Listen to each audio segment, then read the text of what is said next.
What's going on, Wolfpack Nation? Welcome to another live edition of Tuffy Talk tonight, live, whatever we want to call it this week. I'm joined by my good friend, Macon Adams, on the road doing some hard work. Where are you coming from, Macon? Great city of Charlotte. Sure. Well, not too far from home then, but far enough, right? No, not too far. Yeah. So, Not too far, man. How are you? man, I'm good. Another weekend spent down in Raleigh. Got home real late as always, but usually worth the trip. So Yeah, I saw you got some TV time. yeah, I got a little TV time on Saturday night, trying to get the crowd going. And as we bring Michael on here, evening, Michael, how you doing? What's up, guys? Nothing much, sir. It's just our world we're living in it, trying to have a good time. So we're just kind of doing our intros and just checking in on you, man. You having a good day? Good weekend? Yeah, it's been a good week. Yeah. As always, being an NC State fan, it's always a mixed bag, right? Yeah, for the most part. We'll take the good with the bad. We'll definitely get into that and just kind of do a little rewind of the week. And Leighton is I think he's cruising with Johnny Depp in Pirates of the Caribbean. I'm not sure where he's at, but he might be plundering some gold out there on the high seas. But it's just the three of us holding it down right now. Mackenzie's a little under the weather. She may or may not join us, but if she does, we'll definitely bring her on. So, look, since Leighton has left the reins to us, I like doing things a little different. I like just jumping right on in to the Tuffy Talk tweets of the week. And we don't have as many as last week, so that might be a good thing. But you know what? Let's cue it up and let's do some tweets of the week.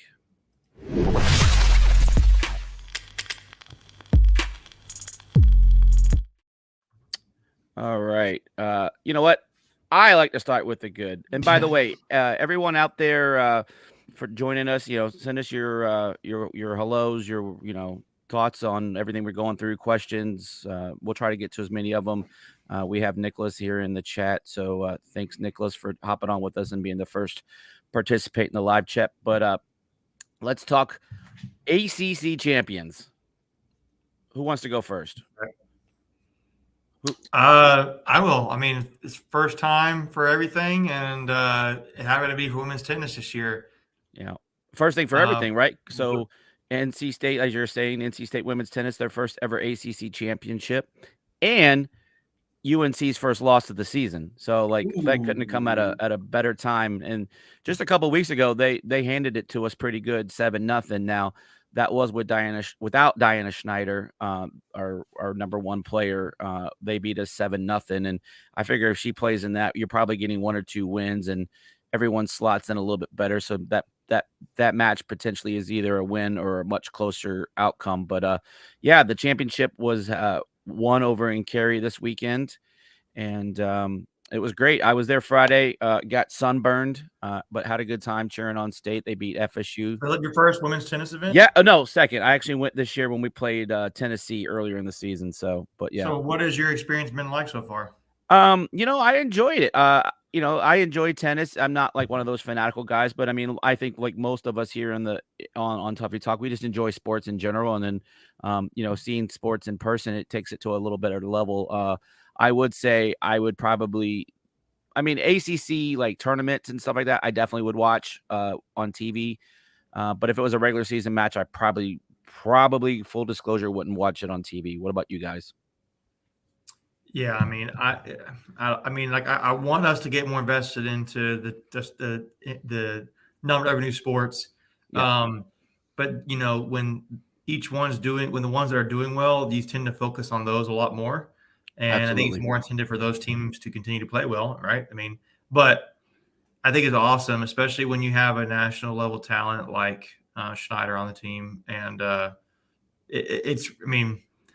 think this team can take on a whole nother level as a program than what they've ever had before. And it's a big part of it is going to be able to build off of this kind of season. So really excited what they can do moving forward. Yeah, national NCAAs will be coming up probably in the next week or two. I'm not sure how close they jump into that. But Michael, what are your thoughts? Yeah, I watched the whole match on Sunday, and right? Yeah, that was Sunday morning. I think it was Sunday morning. Yeah. Yep. Mhm. Yeah, and State kind of just dominated them. Like it didn't even really look like Yeah. UNC was the number one team in the country, undefeated. We lost them 7-0 earlier this season, but Sunday it was all State. Schneider beat the number one player in the country, but I think she's really like, she's like playing professional.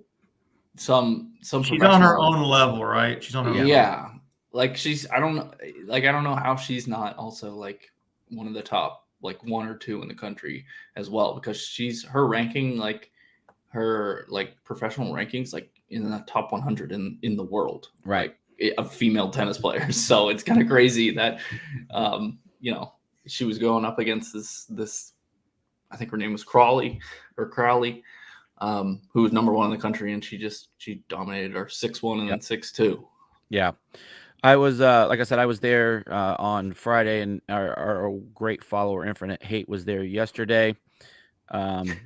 So yeah, there was a lot of Wolfpack fans there on Friday. I was just like Infinite. I was yelling, and I ran into the ladies at Doak on my way into baseball after that, and I got a great picture with a couple of them with their trophies, and that was a pretty cool moment for me. And I just told them, like, congrats, and I was there Friday. They're like, oh yeah, we heard you and we saw you. So just like Infinite Hate, Coach Urshan, who I got to meet yesterday, very nice gentleman. They were just really great. But we're talking about Diana, but enough can't be said for Nell Miller. I watched her on Friday, and she eats them up on the doubles team, on the doubles partner. You don't put it near the net with her. I mean, she will just spike it, and you'll eat that tennis ball. Like you'll be coughing fur balls from tennis balls for the next hour, because she just. Yeah, I mean, you made a point though talking about Schneider, but like State really owned them in Tobacco's point, and it wasn't just Schneider; Yeah. it was everybody, right? Yeah, they won. Go ahead. 2 out of 3 in the doubles, which gets you 1 point, right, and then each singles match is a point. And I think they won 5 out of 6 singles matches. They I did. think the final score was 4-1. Alana Smith was the only one who lost. And, Yeah. You got Diana Schneider, Amelia Rajecki, and Sophie Abrams. Trying to look here. There's a couple unfinished matches they had, but yeah. I think So once you secure the victory, they stop the match. So that's why you see the end of the end. It was only 4-1, but technically it was 6-1. Yeah. Had they kind of finished at the same time, that would have been the outcome. And it was a complete dominant performance for the ladies. And no doubt they'll be getting probably a number 1 seed in the national tournament. And then we talked about it on last week's live stream that ACC play, you only play as a team. On the NCAA level, you play both at a team and individual. So we could be going after multiple national championships coming up in the next couple of weeks. They won the doubles last year. Correct. Nell did with Rintelli, right? Yeah. No, I don't know. I don't want to say the wrong name because I'm not 100% sure. But yeah.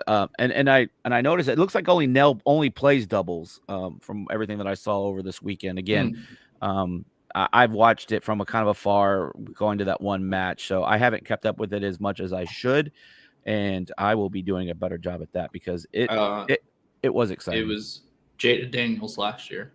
That's who I think is I think she graduated. Yes, she graduated. She's a pro now. She's won a couple tournaments as a doubles. Been making a few dollars out there on the circuit. Yeah. So, congrats to them, and that's our first tweet of the week. And I do want to follow it up with this tweet because I think, for me as a fan, you can't get enough of this, and I just think it's a great photo. And that's the team with the bell tower red and their championships, trophies, and just a great photo by Coach. I love that kind of stuff, and I think it's one of those great traditions that we do, and I'm glad that we like the bell tower red. But just what are your guys' thoughts on this? I mean, they do say a picture's worth 1,000 words, so if you guys can keep it under 900 for your comments. No, it's awesome. I mean, like you said, that's one of the best traditions that State has. Yeah, I like it. I think it's something to keep going and build. To keep building off of. they should enjoy it any way they want to, really, for winning. So. Yeah, this is a good comment by Infinite, and I did not know that that Diana will only be playing on the team portion and not the individuals.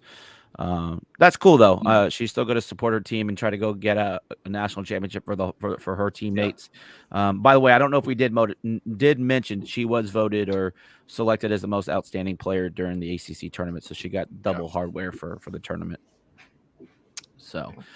All right. Well, again, we just wanted to spend a couple of minutes talking about tennis and the ACC championship that they earned. Well deserved. So, all right. Well, we started with the good, so now we're coming back to earth as state fans, and frustrating weekend, and it was a tough weekend at the Doak to say the least, and we lost all 3 games to Clemson. We lost Friday night 10-2. That was ugly. And then the next 2, like, we were in the ball games. We lost 9-7. We lost a lead late in that game. We'll get into that. And then yesterday we lost 8-5. Just had some struggles there. But before we start breaking it down, we had won 5 or 6 in a row. I think it was 5, and had won, pretty convincingly in a few of those games. And then we came back to earth. In fact, last weekend we had, the outburst. A week before against UNCW, swept FSU, and then put it handedly to Davidson down in Charlotte. Yeah. And then we kind of came reeling back to earth real quick. Lost another ACC series, which there's only 3 left, so we got to get it going pretty quickly. But just give me your initial thoughts before we start kind of breaking down some numbers. You got Michael. Go ahead.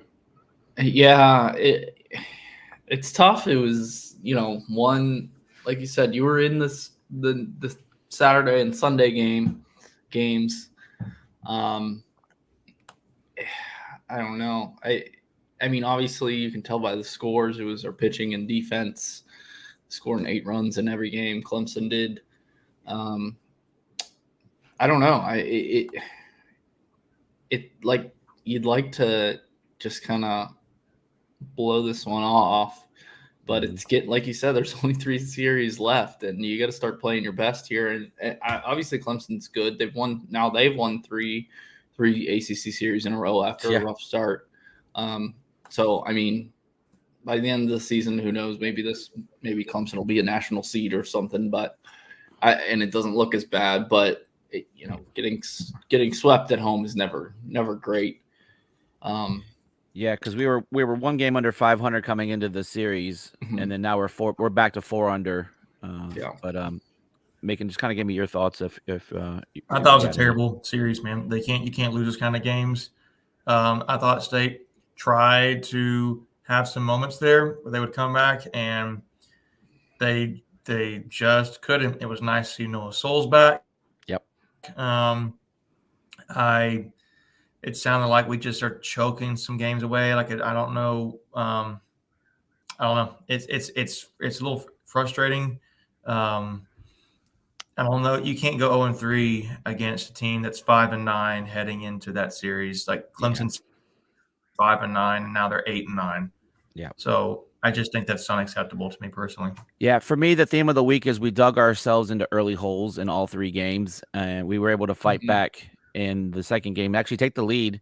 We ended up losing it on a grand slam in the 8th. That's definitely a pitch that Sam, I don't know if that was where he was trying to throw it, but on a 1-2 count to arguably their best power hitter, you gotta bury.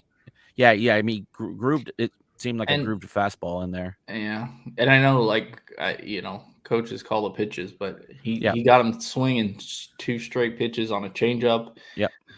And then he threw him a fastball, which I get it. You've thrown him 2 straight changeups. He's whiffed on both of them. So okay, maybe just try and blow by him with a fastball, but he was sitting all over it and put that thing in the trees. Yeah, and that's the thing about baseball. It's a fickle sport, right? So, sometimes you just outthink yourself, and and sometimes the best strategy or the best offense is just keeping it simple. And I think, just going back to the basics, regardless, on a 1-2 count, you can't put it in the zone like that. You got to, get them to, and I get it. Bases are loaded. You probably maybe are a little hesitant to to call a pitch in the dirt, if you don't, Mhm. necessarily think that your catcher is going to be able to stop it. But, maybe you miss high, maybe, throw a fastball, eye high, and maybe he chases one out of the zone. I don't know. It's easy to, literally Monday morning or Monday evening Sure. quarterback this thing. But it was just a game where, again, all 3 games, we left a lot of guys on Yeah. base. A lot of That's runners still, on. yep, that's still a theme. The one thing I thought that Clemson did really well yesterday, they had 3 bunt singles in the first 3 innings, and they played a lot of small ball, and they executed very well, whereas State didn't. And I thought, getting in those early holes, you start pressing, I feel, and you have guys like Peyton Green who's come down to earth. I think he had an 0 for series. Played okay. We Mhm. played okay in the field. We made like 1 or 2 errors. But it's just one of those things that, and here's the thing, and we're going to talk about this in a second. It's not going to get any easier going, having ECU come into town this weekend. Now we do get a little bit of a break, hopefully, with Citadel coming in. But Mhm. I guess Yeah. Michael or Macon, just give me your thoughts on, like, what does this team need to do? And, we have about a third of the season left. Yeah, I do kind of like that this weekend series coming up is the Citadel. I mean, they're obviously it's still a tough matchup, but it's not an ACC matchup, so Right. a little bit of a break there. And yeah, I mean, obviously ECU's top 10 team, and that'll be a tough one Tuesday night. But it sounds like Sam Highfield is going to start, which That's will what I'm be hearing. his first start. First I start of the think. year. Yeah. So I don't know. That could either go really well, or he could get run out after a couple innings, because it Yeah. seems like when he's been coming in relief, he can give you 1, maybe 2 good innings. But as Yeah. he gets through the lineup a couple more times, he struggles at some points. So we'll see. Yeah, I don't know what it is. I mean, we haven't found that midweek game starter. We haven't had a consistent, we've thrown probably 4 or 5 guys out there at various pieces of the season, and we just haven't found one that we really like. And because of that, it throws off your weekend. We had a completely different, I think this is like the second or third weekend in a row where we had, no, granted, we had the Wake Forest in there too, so that threw everything off a little bit with it being a condensed series. But 3 weekends in a row where we've had to, well, not where we had to, but we have swapped around our weekend starters. So I don't really know what to make of that. I know some of that is out of necessity because we have struggled midweek, and so you're just trying to get wins. But Yeah, I don't know. but Still time. We don't need to hit that panic button yet, but they definitely need to have figured out. I know. and I the usually starting say pitching hasn't been the issue either. No, which it is hasn't. Kind of why that kind of strange they're switching that up, but yeah, I don't know. yeah. I don't know why Matt ended up going on Sunday. I don't know. Maybe it's just to kind of give a shot in the arm to the team and just to kind of keep them on their toes. I don't know. Yeah. I have nothing there. I will say after Saturday's game, the players did not come out of the locker room as fast as they normally do. So take that for what it's worth. Yeah. They probably had some kind of meeting afterwards. It was an extended period of time. Like I said, normally within the first 10 minutes, maybe 15, you'll start seeing players trickle out. Yeah. Even so, they'll even come out before they go to the locker room to change, and everyone went straight to the locker room after that game. So I know it was not probably a great conversation. But Macon, do you have any other thoughts before we jump off the baseball? Yeah, I think they're going to need to change some lineups around. I mean, they can't keep going what they're doing. Yeah. So I haven't, be totally upfront, I haven't watched a lot of the baseball team this year. Sure. Don't know why, I just haven't. I can only, a lot of what I see or hear is a lot on social media. I hear a lot of comments, and not to pick on certain players, but I hear a lot of comments about Peyton Green. Yeah, he's unfairly targeted on a lot of that stuff. Yeah. Why do you think that is? Just for discussion, why do you think that is? I just think he's got so much talent, and the expectation is just so high. He had big expectations coming out of high school, and last year he's a true freshman trying to get sorted out. And he's playing shortstop, which is arguably next to catcher. It's probably the most important position on the field. So a lot's made as a true freshman. Offensively, here's the other thing too. I think what frustrates fans, and again, I can't speak for all of Wolfpack Nation, but when you have someone that has all the skills and you can see that there's flashes of it, I think that's what becomes the enigma and the baffling of why it's not consistent. But again, like I just said, baseball is a fickle sport. It's arguably the hardest thing to do is to hit a 90-mile-an-hour round ball on a round bat when you have like 0.8 seconds to make a decision on where that ball is going. And well, and that was part of the reason that, you know, that's been his strength the whole season is his bat. And you know, lately he's like you said, you know, I don't think he got a hit against Clemson this weekend. So it's kind of piling on at this point. But yeah. And in baseball, it's a game of streaks. You know, you can, like, some days that ball looks like a beach ball. Sometimes it looks like a golf ball. It's just, you know, you just seeing and, you know, different pitchers you have better success against. And, you know, here's the one thing that I will say that got buried in all of this was the week that Cannon Peebles had. He had a great week, and if we win probably 2 out of 3, he's probably in the conversation for ACC Player of the Week, if not Freshman of the Week. I don't know if anything came out about that, but haven't seen it. Yeah, I was pretty busy at work today, so I didn't have a chance to goof off on my union break that I don't have. So but again, there's time to get this right, and you know. We have an abundance of hitters, and the problem isn't scoring runs. It's been the bullpen and the defense at times. So again, you can figure those out really quickly. Now, whether we do or not, that's another conversation to be had on another day. But I still think this is a team that can make a run. I really do. Nothing says that no, this team is done. Like, this team is garbage, and I don't see it. And maybe that's what makes it even more frustrating. Yeah. I feel like they feel so much pressure, which they kind of do, but it's almost, I wonder if they're waiting for something to go wrong. I don't know. And I don't want them. I know Avents talked about some players wanting to get them to have fun. Yeah. And so, you know, if you're losing a lot of games, you start it's being tempted to point fingers, right? Yep. Michelle talks about this right here. Yeah. I think they just need to – coach is going to have to figure out how just to loosen them up in practice and tell them, like, you guys, you can start every game to a new season in your mind. Just keep, starting over, and it's okay. Like, but I think for the coaches, I think they're going to have to change some lineups around. Maybe shift some guys, different positions. I don't know. Well, and they have been doing that. Batting lineup. Get up, just totally blow up the batting lineup one day just to try something different. I don't know. Yeah, I mean, I will say to that point, they have been shifting guys around. I know Eli Serrano's batted first, he's batted third, he's batted fourth, he's batted eighth. Like, they move him and all up and down the lineup just to try to get some kind of combination where they can just either get him a couple of extra bats in a game or get people on in front of him to drive in runs. And again, I don't think that's the problem. I mean, you know, with Noah Souls coming back in, he had a couple of hits on Saturday night. So that was a nice welcome addition after he'd been out, man, just about the whole season. I think he got injured in that first, maybe second series of the season. He had a real bad hamstring injury. So, again, you know, maybe you get these bats going. Maybe you have a better defensive alignment now with some guys back. And I don't know, but I don't want to keep beating this poor horse anymore. And you know, tomorrow's a big one. You got to go get it. You honestly, that's a ranked opponent. I know we dropped in the RPI because losing to Clemson, so that's a win that we can get. That's, you know, probably a win against a hosting team. It's easy to say that they're safely in the hosting conversation. That is ECU. So you go get that win, you split.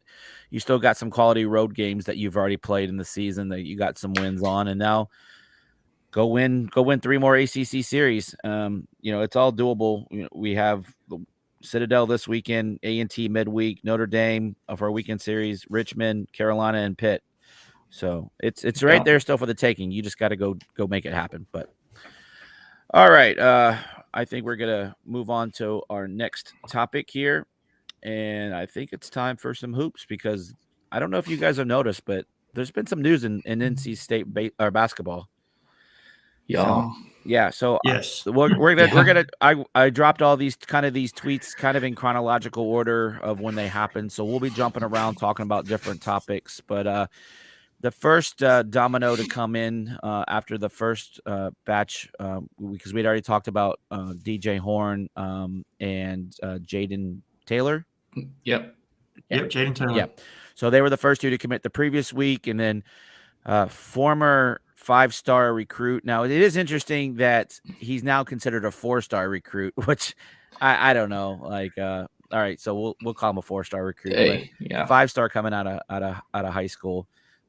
MJ Rice and making. I know you weren't on last week, and Michael, were you on last week?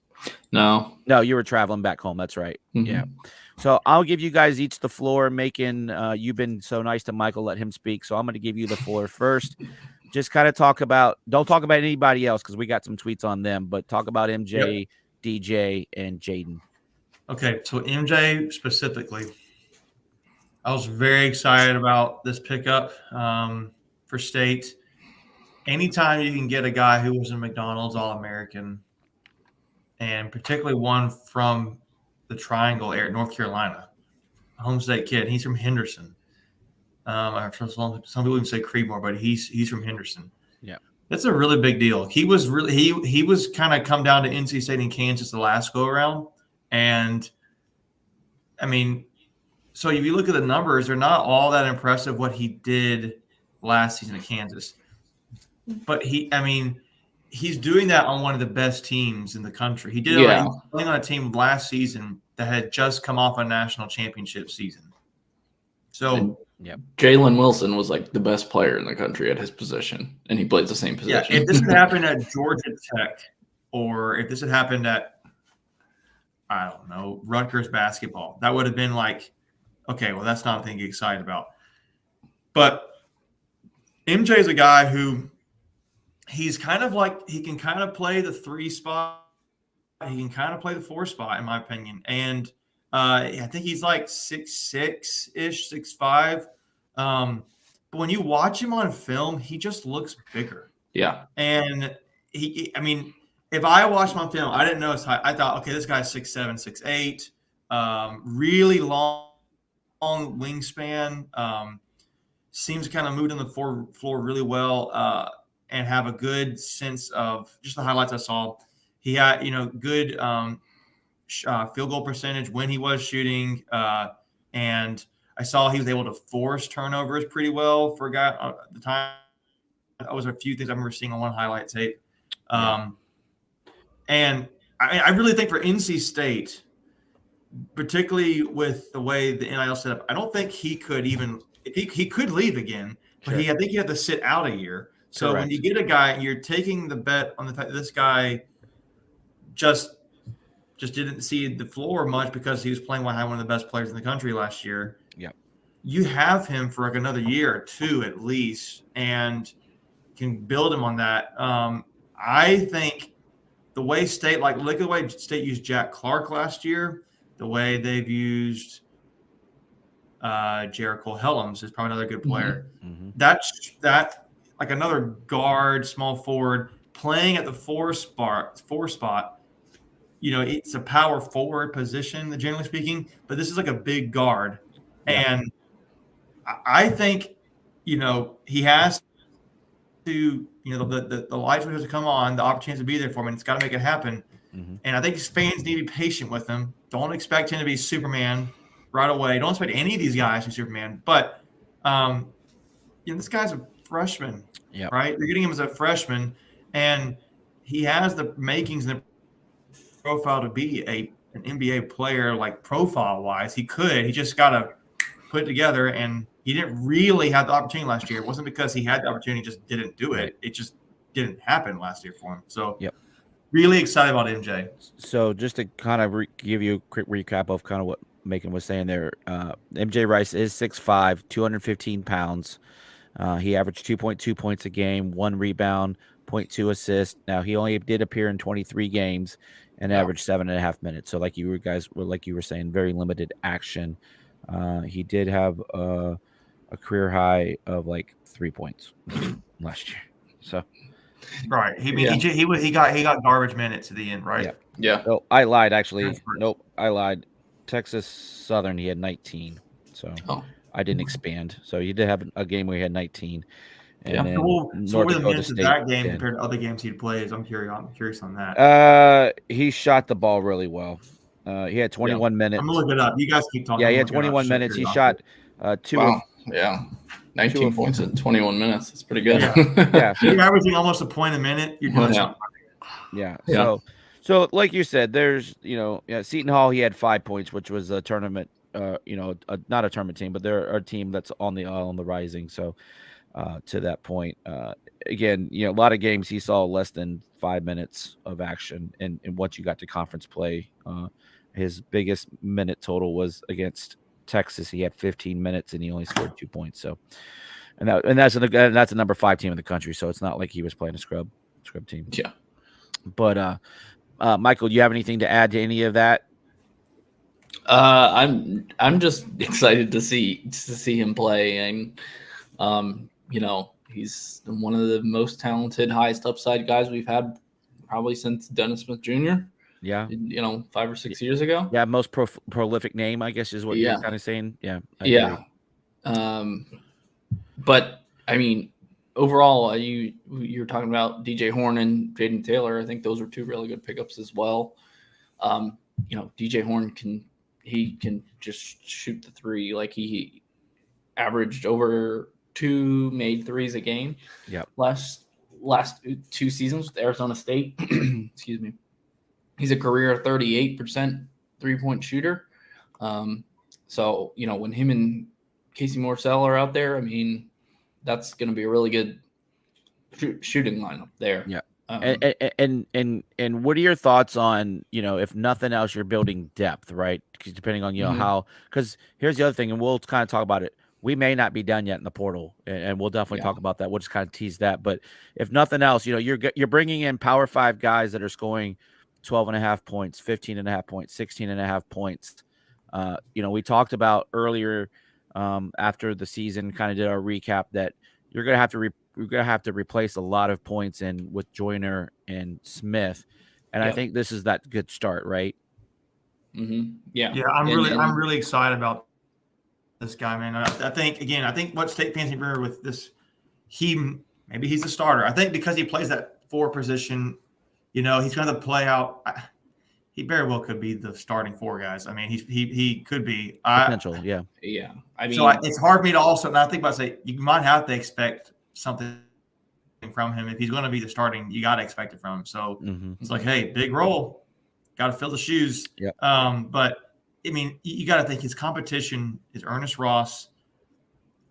You just landed a commitment from another guy, which we'll talk about. Maybe he plays that 4 position. And we'll tease it. I think we completed the first ever NCAA trade in basketball.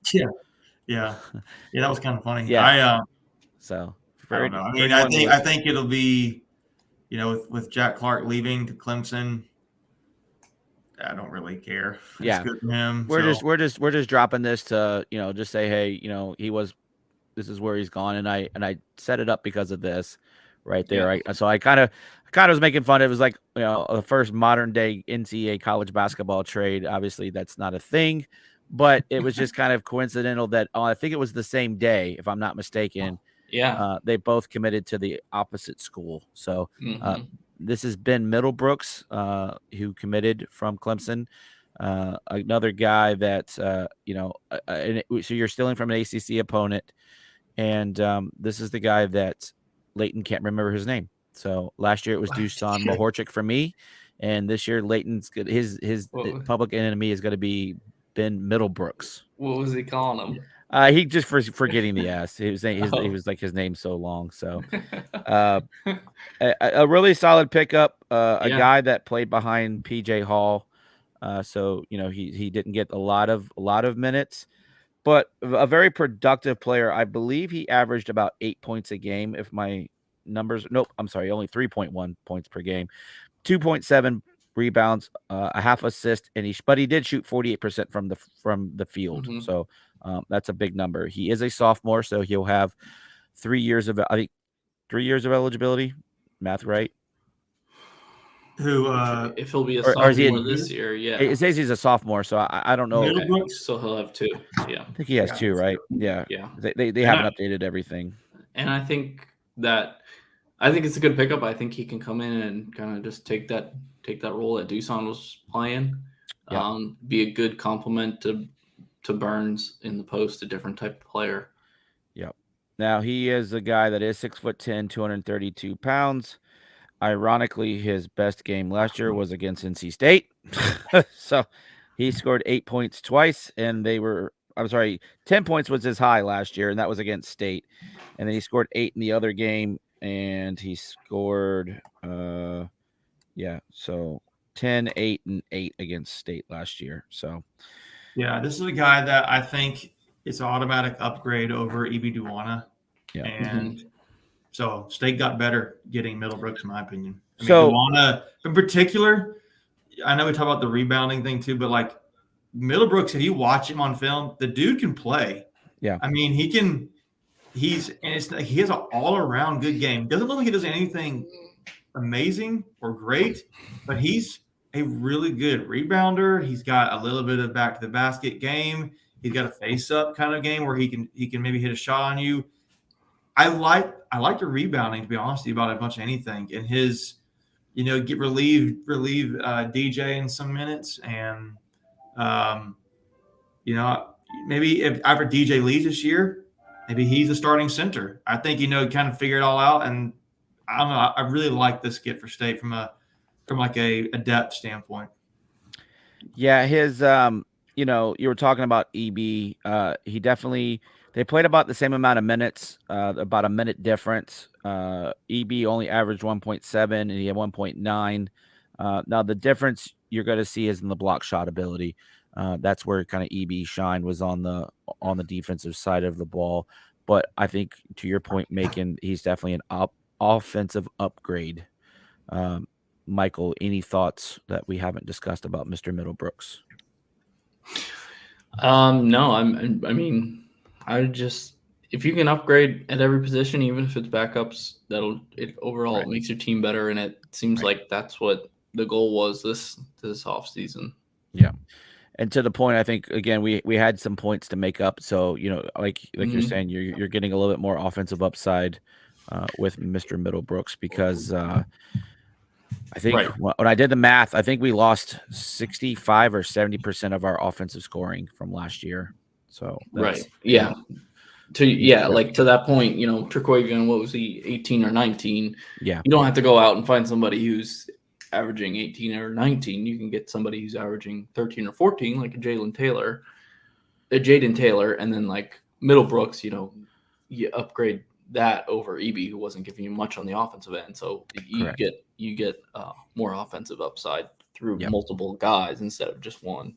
Right.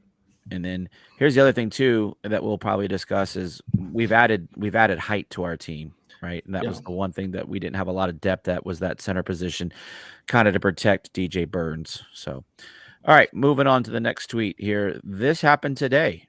So I'm going to screw his name up. So one of you two, please take it. But we got a transfer. So did he? People have been joking around calling it diarrhea. Yeah. That was the first thing I saw, and I'm sure he had a rough school hood. It is Mohamed Diarra. Mohamed Diarra. Yeah. So he was a Diarra. He had 1 year at Missouri. Yep. So SEC. So good competition. Before that, he was the #1 rated JUCO player. I don't have his stats. I'm going to try to pull those up. But if you guys want to just share your thoughts while I do that, I will come in with some tangibles for you. Yep, I think you lose similarly with Middlebrooks too, and so you lose. I don't know if it's from your tweets, Greg. So forgive me. No, it's fine. You lose Duwana, and you lose now. We're losing Doosan Mahorchik. Yeah, we'll break that down for sure. Okay, so that's 2 forward pieces there, and then you've now replaced him with Middlebrooks and Diarra. And I think let's say this. Let's just say we traded Middlebrooks for Mahorchik. I think that's probably more. Yeah, it's probably more accurate. I think that's a pretty even swap, to my opinion. I think again, you just improved Diarra over Duwana. But like Yeah, this guy right here, if you guys are going to go watch the film on Diarra, just search his name, Missouri, and highlights will come up. You'll notice a guy who seems to have a pretty good motor, in my opinion. And I like that a lot about him. What I really like that is, man, this would be really interesting if State can kind of tap into this somehow and really make it consistent. At 6'10", and he has the ability to step out and make 3-point shots. And they were mixed in pretty evenly into his highlight tapes from Missouri. Yeah. So to that point, he shot 25% from 3-point land. Not great, right? That's not good. But for a center, it's a starting point, right? And I think State can make it work with him, but they're not going to ask him to do that a whole lot. But if they can kind of tap into that, that'd be great. They're not going to ask this guy to be doing a whole lot, in my opinion, next year. They're doing some things, but what's his role going to be? And I think you come back to, him being that potential starting four. I don't think he's going to concede MJ. I think you're not taking a McDonald's All-American 5-star guy, him probably not being your starter, but this is a guy that could compete for that. And if nothing else, relieve MJ Rice, and he's not going to concede the starting role to MJ. It's just I really like this guy's rebounding that I noticed on film. I like how he can stretch the floor out for an offense, particularly imagine him on the floor, DJ, if he can kind of step out in the perimeter and make some, keep a defender honest in the mid-range game, that'll give DJ a whole lot more space to work. So I like this for Diarra. So yeah, he's 6'10". He's from Paris, France. So we have another European player coming to the team. We lost one and we gained one. He has averaged 3.2 points a game, 3.3 rebounds a game, just over a half assist, and he shot 40% from the field. This is a guy that played in 25 games for Missouri and averaged just under 12 minutes a game. Yeah. No, I like it. It's like you said, you're upgrading at every spot, even if it's a backup. He can. I think he's obviously big enough at 6'10". He can, guard your post players, but has enough of an outside there. I think the one thing that. Yeah, I was sorry to interrupt. I think the one thing that we would maybe like to see is maybe him add a few pounds. 215 is kind of light for a 6'10" guy, but not horrible. We really haven't talked about Miranda. I think he, last Friday. What you talk about? What? Well, I mean, so there was talk, and he was maybe leaving, but he kind of put that to rest on Friday. And where I was going with that was, he's a guy that can shoot from the outside, so maybe that's your outside threat for your big guy, like you were saying, making to kind of stretch the floor. Yeah. I think it's going to be good for State. I think you're seeing the floor being raised for NC State, in my opinion, as a team. That's what I think you're seeing. I think you mentioned about Jalen Taylor before, and we talked about last week DJ Horn. I still don't put those guys on the same level as like pure baller compared to Terquavian Smith and Darkel a little bit. Maybe I mean, they're different types of players, but who is like the superstar on your team? It may be I don't know who's going to replace that. I think the floor is just raised for NC State depth wise, and so instead of having 7 guys you can count on, KEATTS may still go to 7 guys in this roster, but he has a lot more options, in my opinion. It's not like he feels like he only has 7 guys to work with. Yeah, I mean, I think you can get to 8 or 9 easily. I think you can with this roster, especially on any given night, based off matchups and who's got the hot hand and so on and so forth. I think, he's definitely. And again, like we said, this is like we kind of talked about it last year. Is kind of a changing in philosophy where yes, we still are very much a guard oriented team, but he being KEATTS has definitely started to put in an emphasis on the inside game, knowing just kind of how the ACC plays out. It's still kind of a big man's league as far as the ACC goes. With you still have Baycott, and then you have Filipowski, excuse me. Those types of players where you're going to need to be able to stop those guys if you want to win ball games. And And I don't view Burns as a defensive threat, right? He's No. more of an offensive threat. I mean, maybe he loses the weight and he can get there. But by the way, have you seen the photos of him lately? Yeah, I did see something a little bit. Yeah, he's looking. But slimmer. You know what? I also remember BJ Anya pictures coming around at one point and him losing a lot of weight. So sure. I mean, that's fair. I told him in person, but no, I fair. think what's interesting. I think another thing that was called out about Diarra's strengths in his game, his ability to deflect shots and block shots. So just over a half a block a game. I think you're going to see him in some more defensive possessions. Probably see him on the floor. Maybe this is your Dewanu replacement. Yeah. And we kind of said earlier, right? Diarra for Dewana. We said Middlebrooks for Mahorchik. And they're same last names, same letters. Interesting. Yeah, that is funny. But Carson brings up. Oh, go ahead. I'm sorry. Go ahead, Michael, and I'll bring it. Well, I was just going to say, I think when you brought in Middlebrooks, it was like, oh, wow, he's like a big step up from Dewana. But I think at that point, Dusan probably wasn't coming back anyway. So that's kind of who at least not publicly, right? Yeah. And then they've got this guy, which makes a little more sense talent-wise, because I don't know, like when it was announced that Middlebrooks was coming, and it was like, okay, is he going to be like fine being third string behind Burns and Dusan? Now it makes a little more sense that he'll probably split time with Burns, and Diarra will be kind of your third big there. Yeah. So I want to bring up this comment because I think it's worth taking about 2 or 3 minutes to talk about, because it just makes sense. So Carson says, I think that now that the NCAA scandal is over, Keatts can run the program the way he wants and take it to its full vision. We saw this beginning of this past season. I just kind of take a couple of seconds to get your thoughts, and Macon, if you want to go for us, go for it. Yeah, I mean, Keatts, I think he needs to give DJ and Terquavian and Jarkel Joyner a big hug for saving his job last year. And I still think he's got some stuff he's going to have to prove. I mean, congratulations, you made one off season.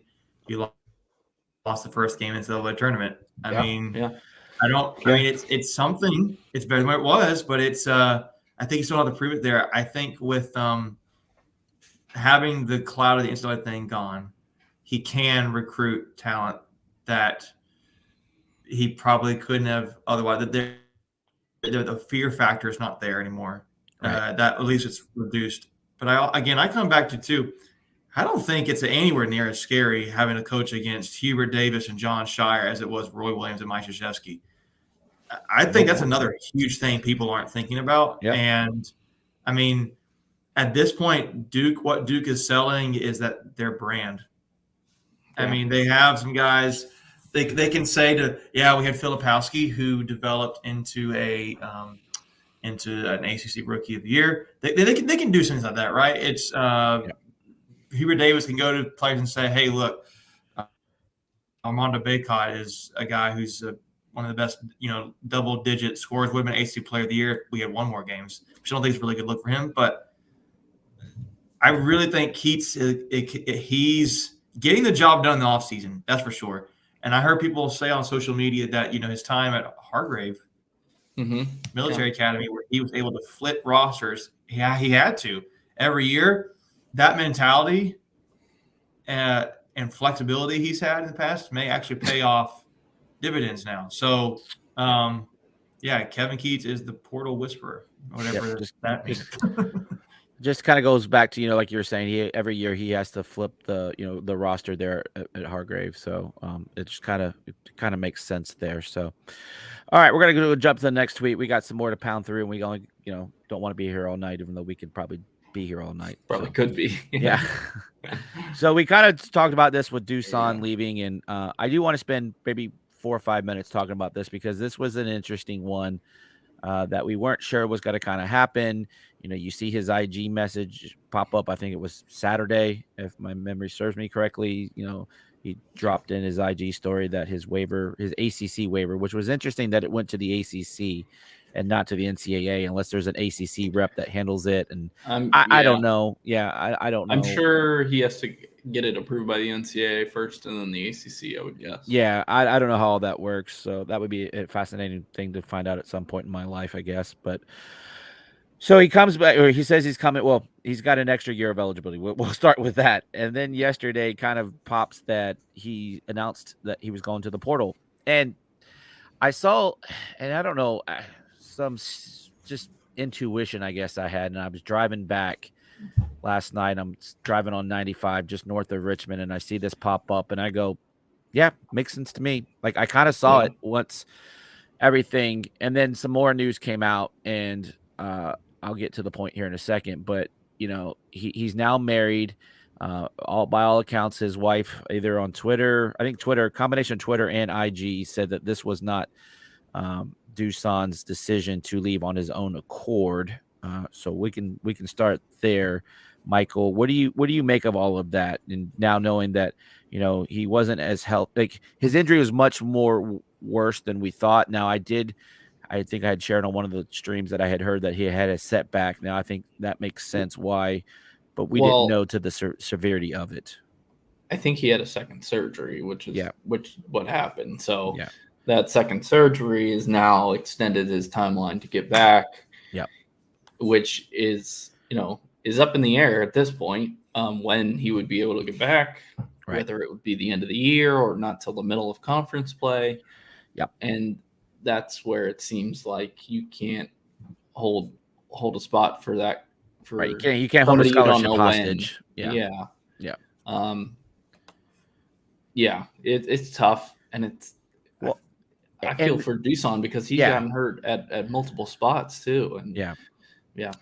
So, and then there was a rumor being floated around that that he might not come back on scholarship. He might come back just off of NIL money and basically as like a walk on. So that was out there floated a little bit. Again, don't know the legitimacy or the truth to that rumor, but at the end of the day, look, I hate to say it, but it's a business. I mean, it really is a business now in college. So, especially now that we're doing with NIL correct, stuff, right? Correct. Mm-hmm. So, what do you expect? Yeah, you have you're limited to 13 scholarship players, and what I was just saying. You can't hold that hostage. You're going to need that, because what happens if you have another Dusan injury to this next year's squad? God forbid.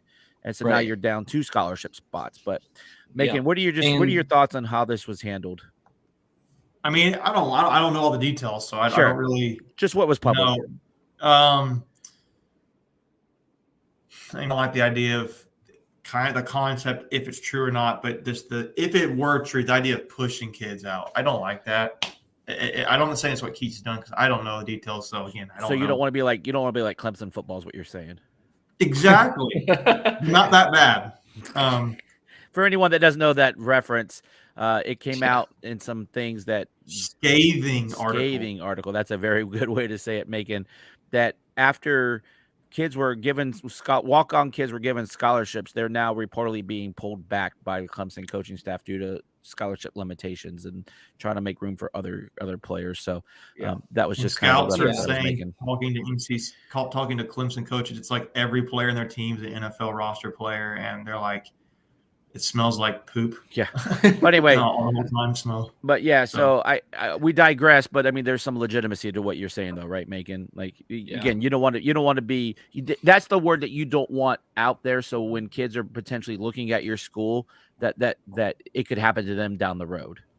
Well, see, the other thing I think about this too is I imagine State didn't want this to happen, right? But Dusan, no, and I imagine Dusan probably didn't want it to happen for him either. Yeah, I think there's some understanding here, and it's. I think there's some understanding there. I don't. And you weren't expecting to have him for 2 years, anyways, right? He was only came in with 1 year of eligibility. Right. Good point. So it's it stinks. It's an unfortunate situation, right? Yeah, hope the best for him.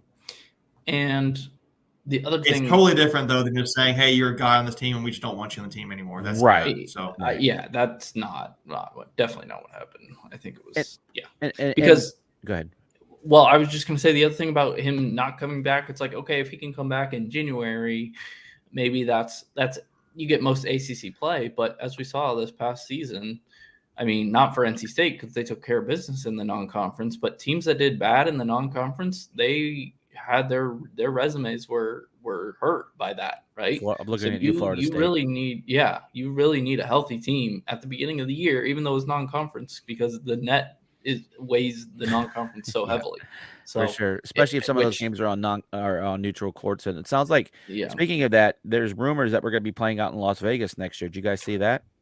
No, I think it's official. I think it's official. Is it I don't think official? It's a rumor. I think it's official. Yeah. Okay, I think they were still looking for another opponent though, right? Like another. They Yeah, are. there's It was still like one more. Arizona State, Okay. Yeah. Villanova, and NC State. I know Arizona State was. I don't know about Villanova. Yeah, I know Arizona State was. I thought BYU was on there, maybe. Oh, maybe. I can't remember. I don't know. I'll look it up. Yeah, but anyway, yeah, do that while we're going through this. So the point being is to your point, Michael, you need to rack up those non-conference, especially on neutral courts, to get that net ranking to where you can maintain it come conference play. Because we saw last year, State had their number, and then they would move plus 3 or 4 in either direction pretty much the whole season.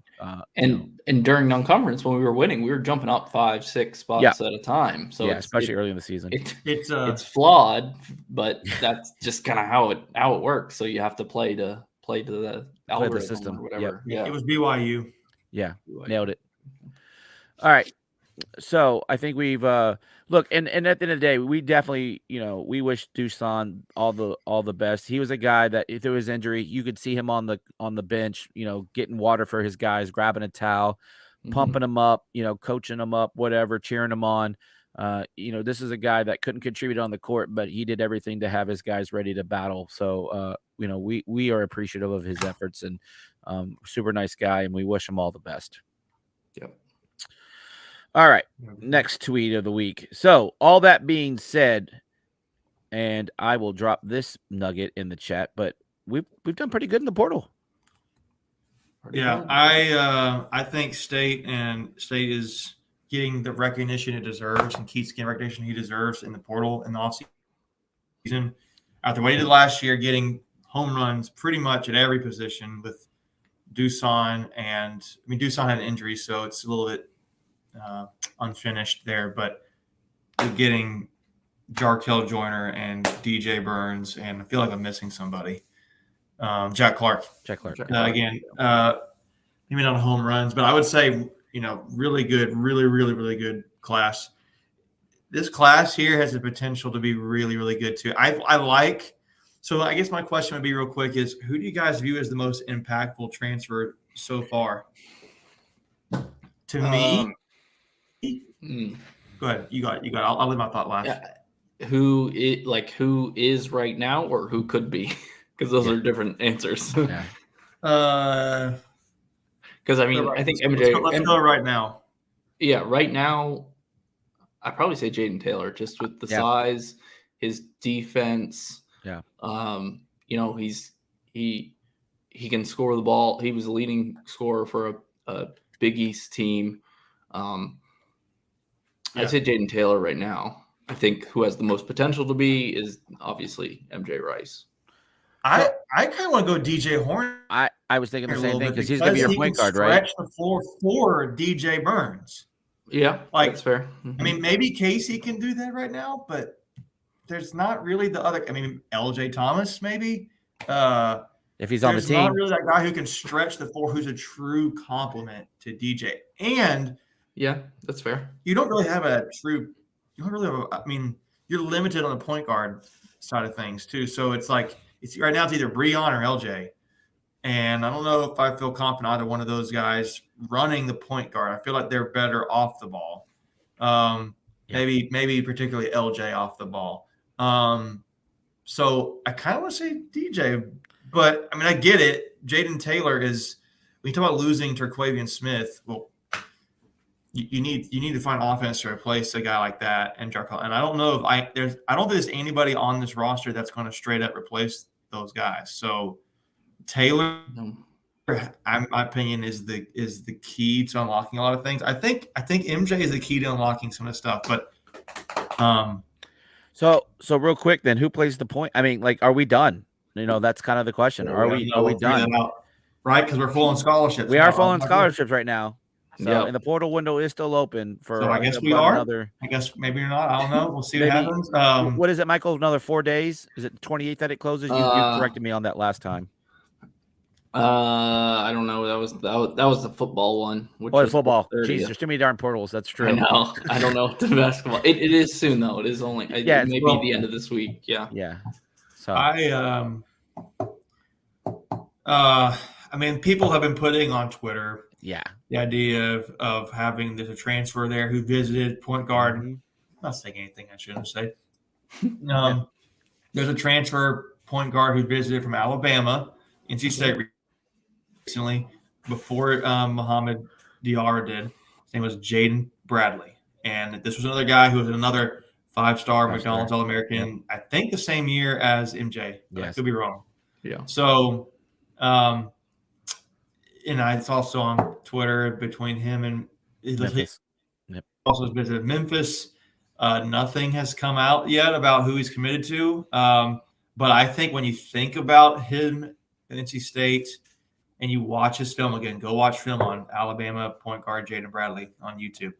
You're going to see a guy, 6'3" point guard, very athletic. I'm more true point guard. I don't hate it, but more of a true point guard. He's a facilitator. He's able to facilitate, create plays for others really well. And more natural at that. It's more now. He seems like a more natural fit watching him play that position. Right.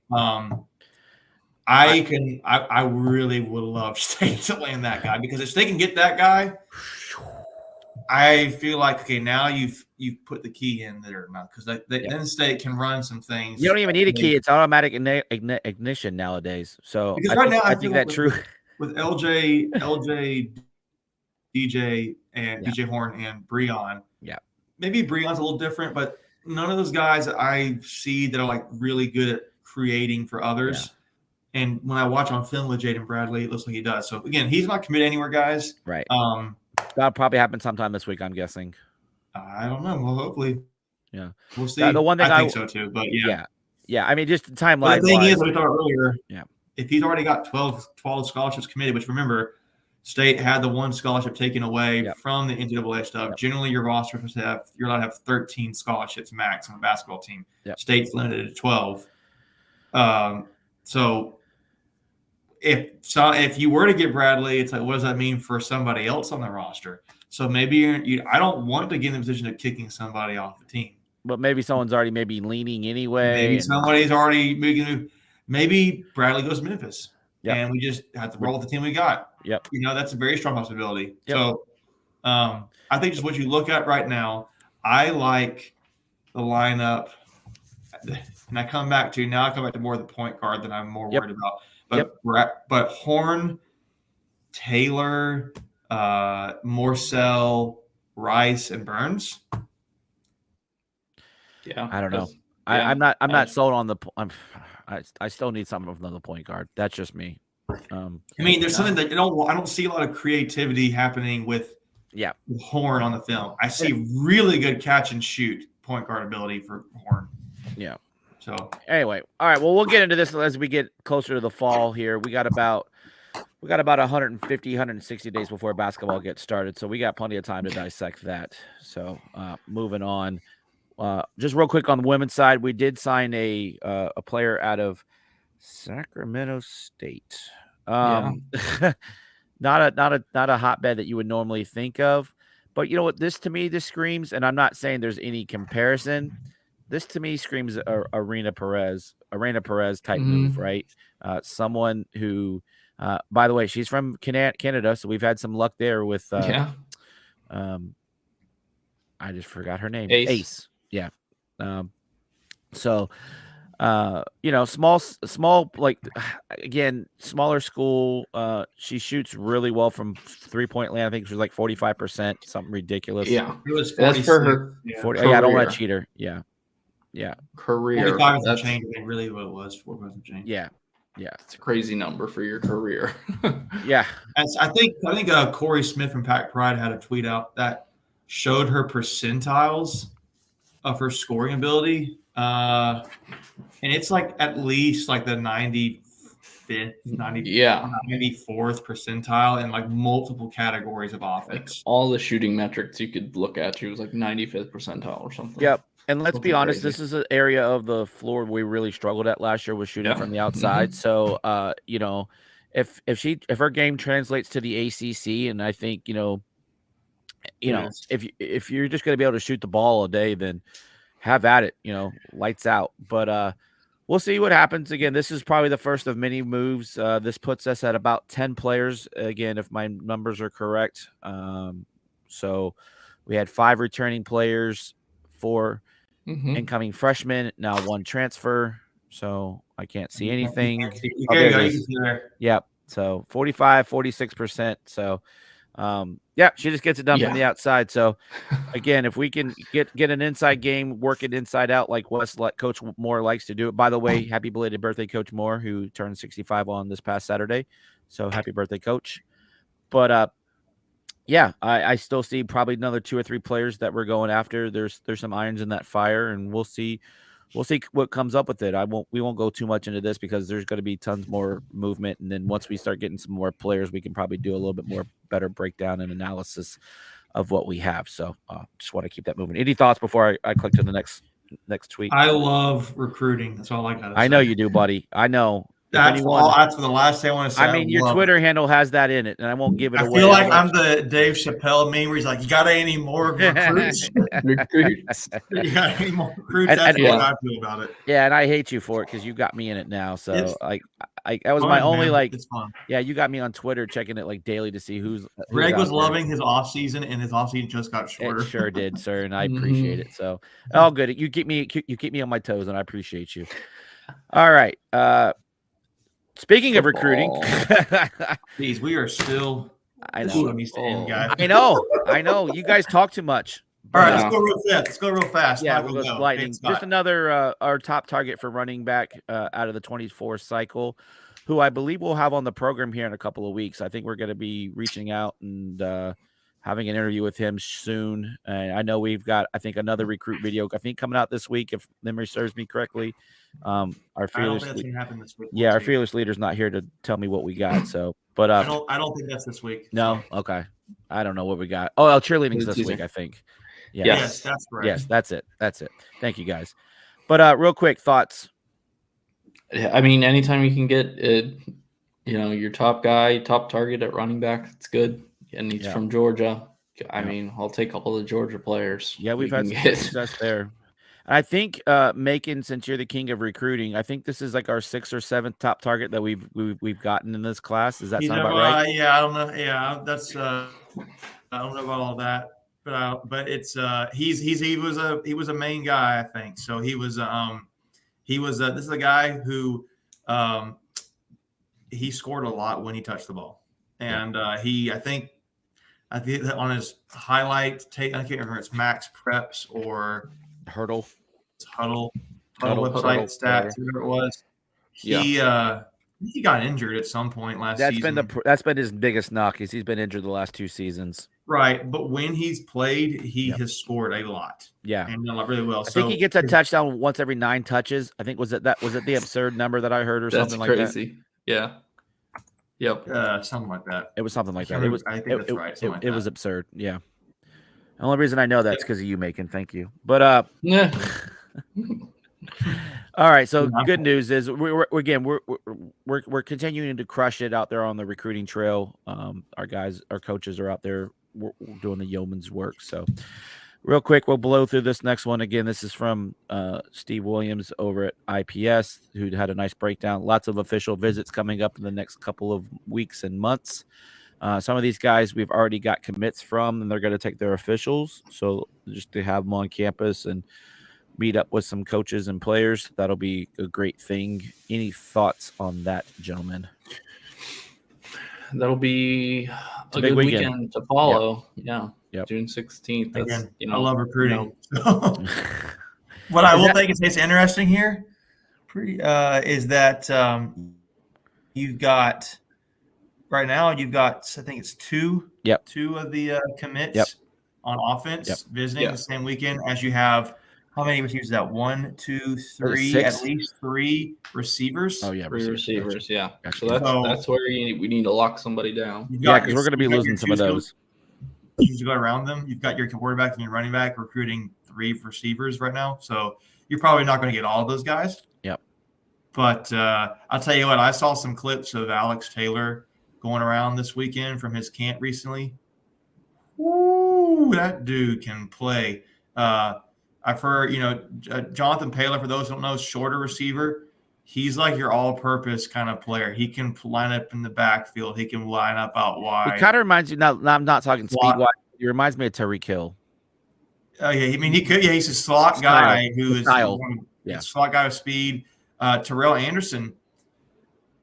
He's a big body guy, contested catch kind of guy too, similar to Alex Taylor. I haven't watched enough to know the differences, but yeah, recruiting weekends like this is what you like to see. Yeah, big commits, being present with guys they recruited in the same day, help build those bonds, and maybe that pays off down the road when they want to commit.